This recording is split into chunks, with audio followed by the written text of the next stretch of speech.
Imagine that the greatest lie in human history wasn't invented in ancient times, but very recently. So recently that its traces still lie beneath our feet, in the names of countries, in school textbooks, in the languages we speak, and even in the cities we pass by every day. Now imagine something even more unsettling, that once, people might have been much closer to each other than we are led to believe today. But then, within a single century, the world seemed to be deliberately cut into pieces, divided by languages, nations, borders, and a new history. Why did new national languages suddenly begin to emerge in the 19th century? Who made millions of people believe they had always been strangers to each other? And why? Where did the giant cities, palaces, cathedrals, and engineering systems come from when the average person of that era lived in poverty and barely understood how the world around them worked? Why do early photographs show eerily empty streets? Where did those for whom all this could have been built disappear to? And most importantly, what exactly happened to the previous world? If afterward, humanity had to relearn who it was. In this video, we will step by step explore a version that will leave many uneasy. The version that the 19th century was not an era of progress, but a time of great substitution. A time when people's past could have been rewritten, new identities imposed, and the remnants of former unity completely torn apart. And the further we go, the more alarming the picture becomes. Because the most important thing here is not old maps or forgotten empires. The most important thing is to understand that the traces of this secret may still shape our lives today. Picture for a moment a scene that sends chills down your spine. Not the ancient world, not biblical times, but the very recent past. Just 2.5 centuries ago, humanity might have been far more unified than it seems today. People lived in different lands, in different climates, among different customs, yet they seemed to retain something common, a kind of unified framework for the world. Shared meanings, similar words, understandable forms of communication, and most importantly, the absence of that rigid wall that today divides people by language, nation, and historical memory. And then something strange happened. Almost instantly, by historical standards, the unified picture shattered. Instead of a vast human space, dozens, then hundreds of peoples emerged, each with its own special destiny, its own speech, its own truth, its own grievances against neighbors. Where there might have been mutual understanding just yesterday, borders suddenly grew. Where there could have been closely related forms of speech, separate languages emerged with their own rules, dictionaries, and literature. Where people might have felt part of a common world, they were offered new labels, new flags, new myths of origin. And here arises a question too uncomfortable to ask aloud. Could all this really have happened on its own? Naturally, spontaneously, without anyone's involvement, without a center, without a plan, without a force guiding this process. The picture changes too quickly, too synchronously. In different parts of the world, people begin speaking of national identity, their own historical path, the right to separateness. Too abruptly, humanity begins to perceive differences as something paramount, as if someone shifted the gaze of millions from the common to the particular, from unity to division. But if this wasn't an accident, then everything becomes far more unsettling. Then we're not just talking about a change of eras, we're talking about a deliberate restructuring of the world, a grand reconfiguration of human memory. A moment when people might have had not just their political map altered, but literally their very understanding of who they are, where they came from, and why they should consider each other strangers, rewritten. And to understand where this rupture might have begun, we need to enter the century commonly called the time of progress, discoveries, and the triumph of civilization. It is there, in the 19th century, that the traces of this great restructuring become especially clear. Take the next step and look at what this world was like outwardly. This is where one of the strangest contradictions of the 19th century begins. On one hand, we are shown an era of harsh, almost primitive living conditions. Most people live without basic amenities. Houses lack plumbing, streets are mired in mud, the main transport is horses and carts, and literacy rates in many countries remain low. The average person of that time, according to the official narrative, exists in a world of constant scarcity, manual labor, and domestic limitations. But look a little higher, and this picture begins to crack. Because in those same decades, cities stand all over the world that would impress even modern people. Grand palaces with colonnades, cathedrals with giant domes, train stations of glass and metal, bridges, canals, embankments, entire street ensembles built with such precision and taste, as if they were created not just by architects, but by people with access to a unified, powerful system of knowledge. And here arises an almost awkward question. Who built all this? The very societies where most struggled to make ends meet. How could grand engineering solutions coexist with such a modest daily standard of life in the same century? Why does monumental architecture look as if it was created at the limit of technical capabilities, while the lives of millions remain at a level that simply doesn't match this grandeur? The more closely you examine this contrast, the stronger the feeling that what we're seeing is not the birth of a new civilization, but life among ready-made sets, the origin of which was later explained too simply. And it is at this moment that another oddity appears. While cities seem to preserve traces of something large and common, people themselves suddenly begin rapidly diverging by language, names, and new identities. And here begins the most curious part. While the viewer is shown the 19th century as an era of progress, another, far more important process is happening almost unnoticed. In different parts of Europe and beyond, as if on command, new literary languages begin to take shape. Not just spoken forms of speech, not local dialects, but full-fledged systems with rules, dictionaries, grammars, textbooks, and mandatory norms. What previously existed as dialects, oral traditions, or mixed everyday speech suddenly receives official status. People appear who undertake to collect a language, purify it, separate it from neighboring forms, and establish it as something independent. And almost always it follows the same script. First, it is declared that a people has its own special speech. Then a grammar is created. Dictionaries, books, and school textbooks follow. And then a new identity is born, no longer local, but national. At first glance, all of this might be called cultural development. But upon closer inspection, too many questions arise.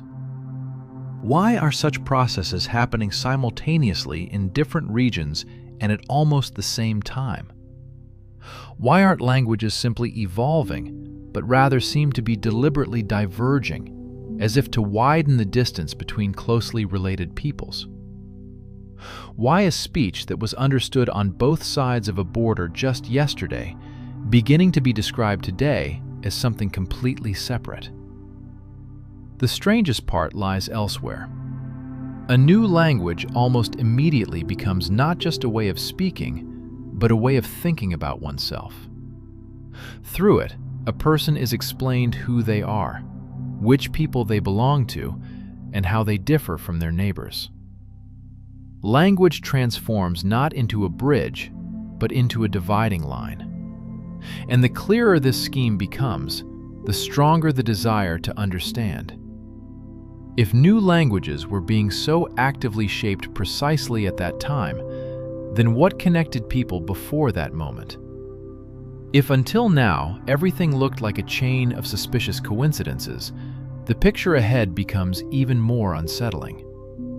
In travel notes, trade diaries, and early ethnographic descriptions, the same peculiarity keeps surfacing.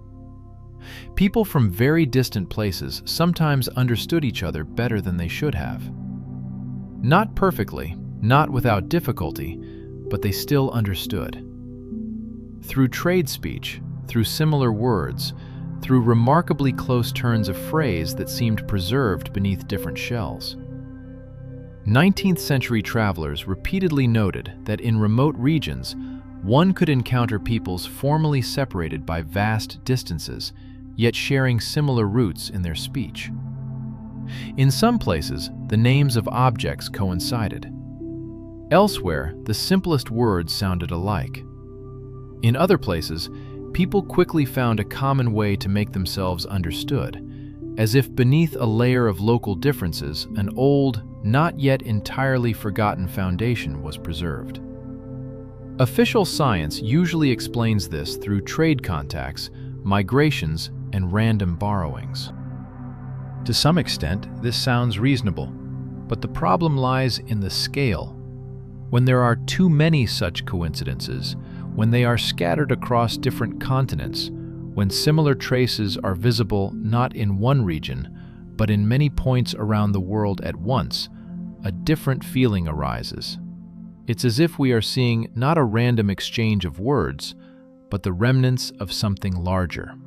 Remnants of a former mutual understanding that was later torn apart. This is why the idea of a single proto-language has captivated researchers for many generations. But perhaps the most important mistake is that this common source is persistently pushed back into a bottomless antiquity. What if it was much closer?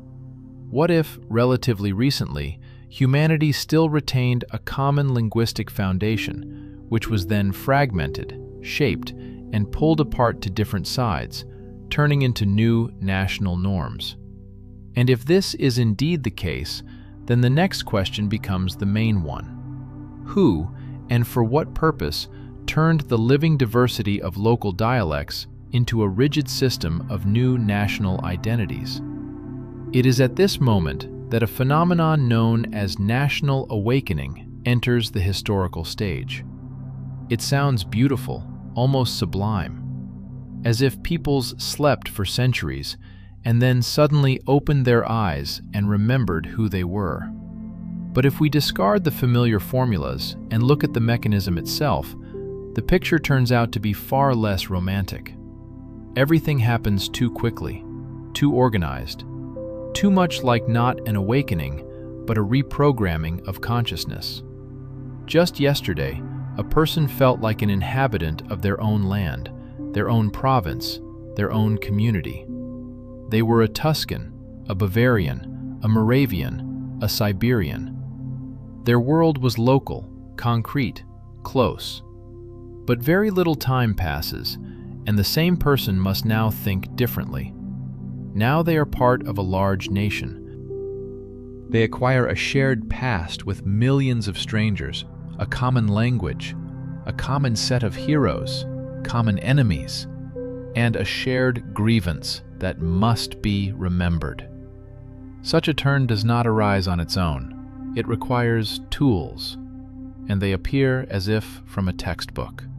New grammars are printed, dictionaries are published, textbooks are created, poems, novels, and historical essays are written, explaining to the people who they were, what they lost, and what they are obliged to reclaim. A new narrative emerges, repeating in different countries almost without variation. Once there was a great people. Then outsiders came and took everything. Now it is time to remember oneself and rise up. This works flawlessly, because a person always needs meaning. They need a story in which they are not just living, but participating in something larger. And language in this scheme becomes the main conduit. Through it, a new picture of the world enters the mind. Not just words, but the very framework of perception. Who is one of us? Who is the other? What to take pride in, and what to hold on to.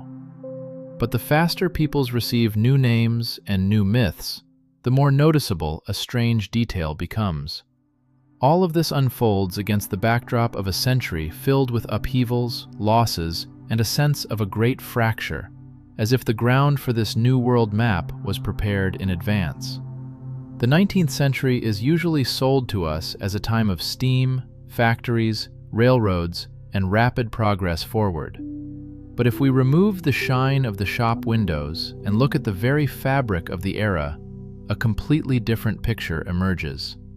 It is a century of upheavals, failures, epidemics, famine, military campaigns, and mass migrations.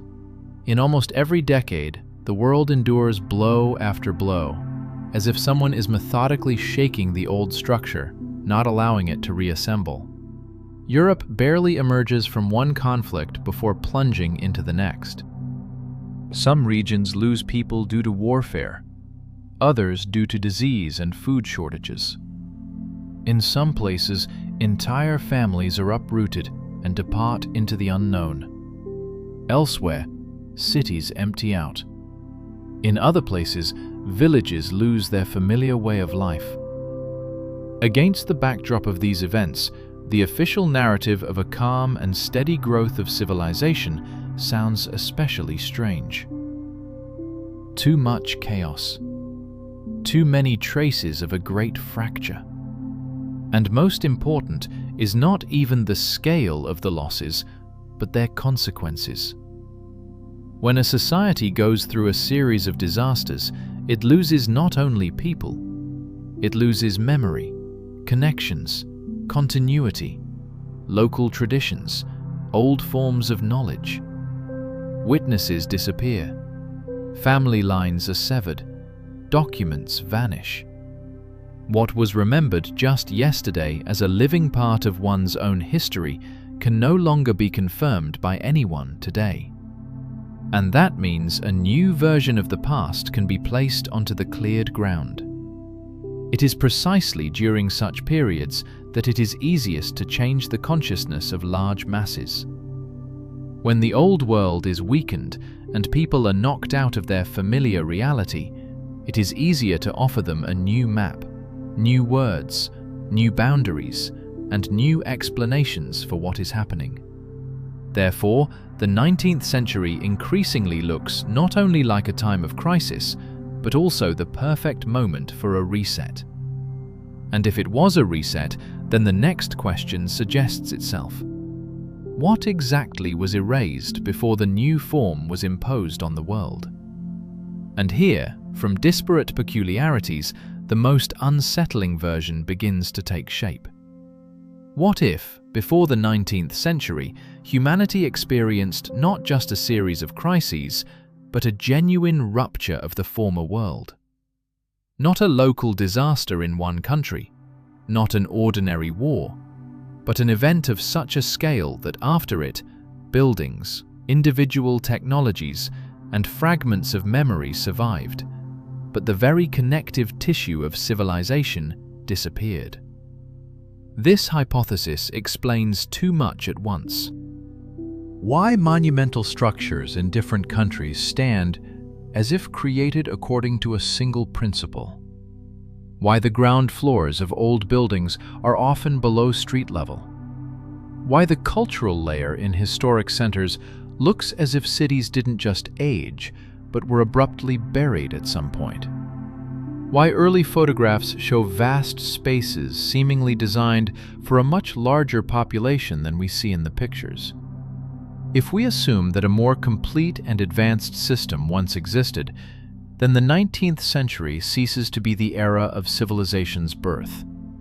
It begins to look like a time of living among surviving ruins. People are already using what they inherited, but they don't fully understand how it was created. Hence the feeling of strange duality. Outwardly, grandeur. Inwardly, a loss of skill, a break in continuity, a gradual coarsening of everything that was once done more precisely and boldly. This is why stories about floods, mud flows, sudden destructions, forgotten technologies, and vanished centers of power are so compelling. Perhaps behind them lies not fantasy, but a faint memory of a real rupture, after which the world never reassembled in its former shape. But if a catastrophe did occur, if the previous civilization collapsed or was reset, then the most important part begins after it. Who exactly came into the vacated space and began assembling a new world according to different rules? After any major collapse, there always comes a moment when someone begins to impose order on the chaos. The only question is, for what purpose? One can restore life to give people back their footing, or one can build a new system in such a way that the former unity can never be reassembled. And if we look at the 19th century precisely from this angle, many processes start to look different. The world is covered with new frameworks all too harmoniously. Borders are clarified. Capitals are strengthened. The bureaucratic apparatus expands. Unified rules emerge for governing territories, accounting for populations, controlling movement, and subordinating to the center. If before a person lived within their familiar space and thought through community, craft, land, and local customs, now they are increasingly drawn into a large-scale construct. This construct has a coat of arms, a flag, a map, an official language, an approved version of the past, and a system of loyalty that must be accepted as something natural. It is no longer enough for a person to simply live among their own. Now they must know to whom they belong, to whom they are subordinate, and against whom they must unite if necessary. This is how a new type of world is born, a world of managed differences.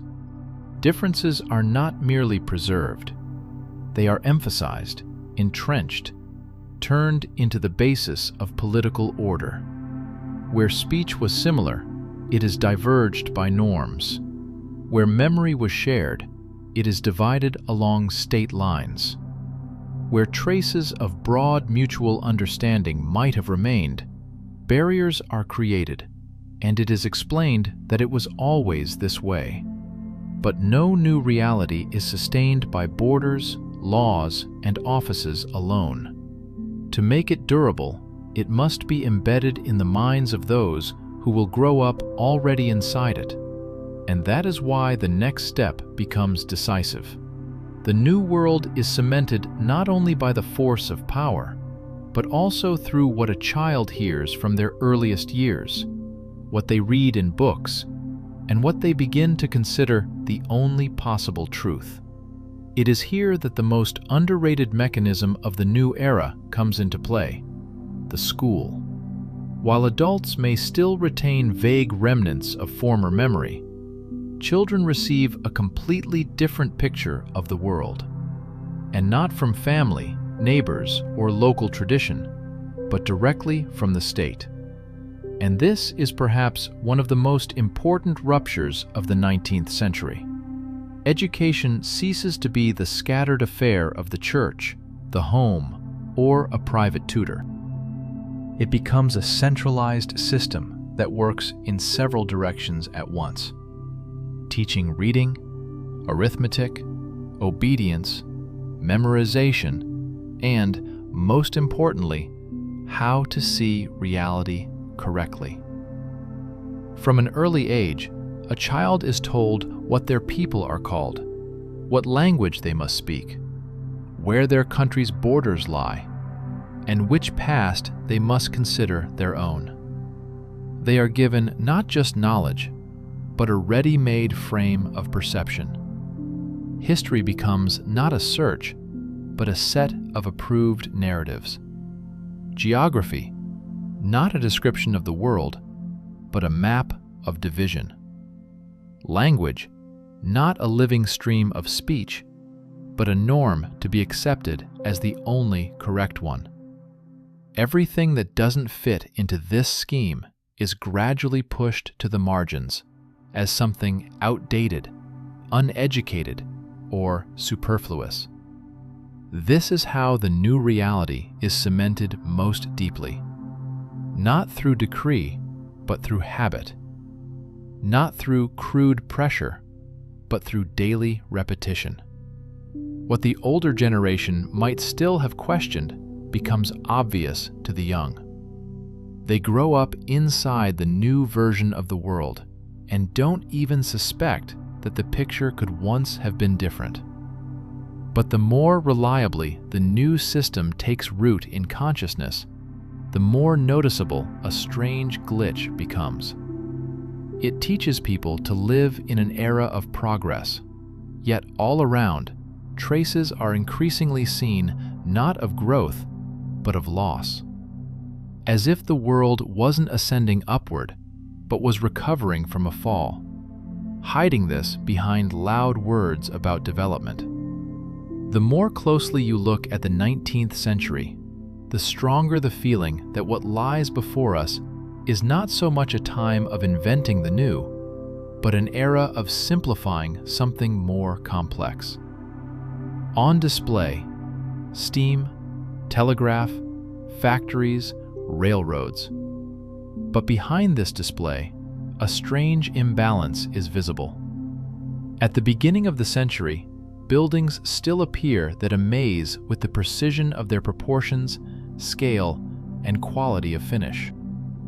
Stone is fitted almost flawlessly. Metal is cast as if behind it stood a school that mastered very refined techniques. And then a gradual decline begins. Forms become coarser, details simpler. The sense of boldness and structural reserve disappears, as if new masters could already repeat the external outline, but did not possess the depth of knowledge that once stood behind the original. The same thing strikes the eye when looking at early photographs. Huge streets, wide squares, massive facades, seemingly designed for a world with a different density of life. And at the same time, emptiness. Almost no people, almost no movement, almost none of the noise that should accompany cities of such scale. Of course, some of this can be explained by the long exposure of old photography, but not all. Too often, the frame retains a strange feeling. The space exists, but the filling does not. As if these cities experienced something after which they could not be returned to their former rhythm. Add to this mysterious artifacts, complex cast iron structures, megaliths, perfect stone fitting, whose origins are explained in overly general terms, and the picture becomes even denser. Progress no longer looks like a straight line. It begins to resemble the movement of people picking up fragments of a larger world from the ground and trying to fit them into a new, simpler system. And if the 19th century truly was not a time of birth, but of recovery after a fall, then it becomes clear why, alongside the showcase of technological progress worldwide, centers of control, finance, and those forces seeking to maintain this new order under tight command intensified so sharply.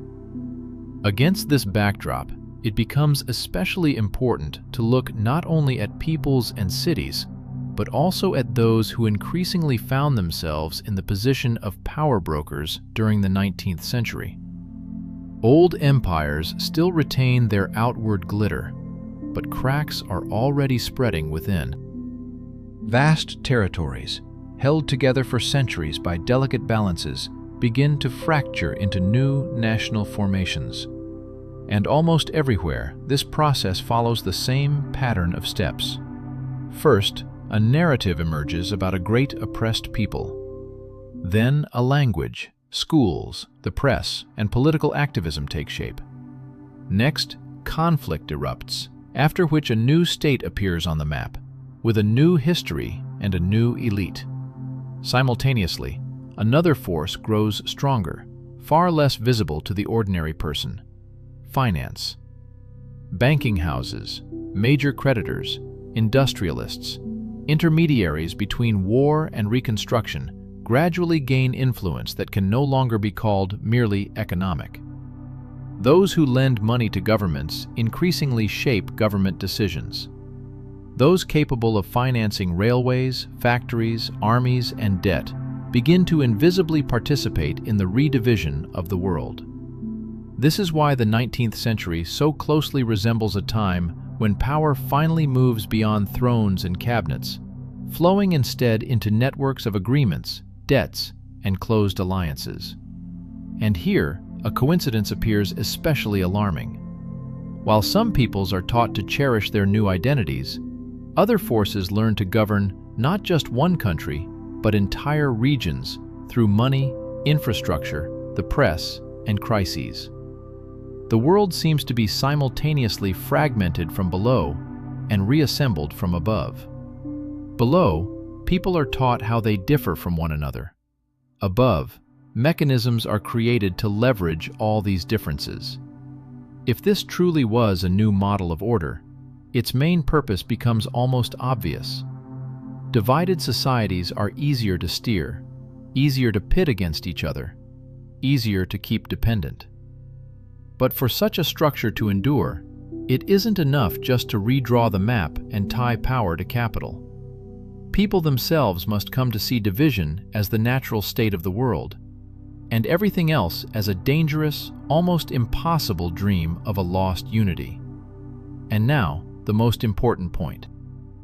If this global restructuring really did happen, its main result isn't found in old archives or ancient maps, but in our own daily lives. From an early age, we've been taught to see each other through our differences. One people, another people. One language, another language. One history, another history. Gradually, this framework began to seem natural, as if the world had always been this way, fragmented, wary, divided into camps that struggled to understand each other. But if we take a step back, a completely different perspective emerges. Beneath all these borders, names, and myths, something shared still shows through. Similar words in different languages, similar storylines in the histories of different countries, similar traces of catastrophes, destruction, and the reassembly of the past.